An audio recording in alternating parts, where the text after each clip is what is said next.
বিপ্লব ভাই বুঝছে না উনি মনে করছে অন্য হুজুর সিফা দিয়ে বইয়া থাকে ও বয়ারটানি হুইতালা নেই চিন্তা করে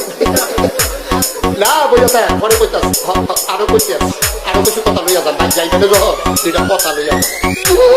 মুরব্বী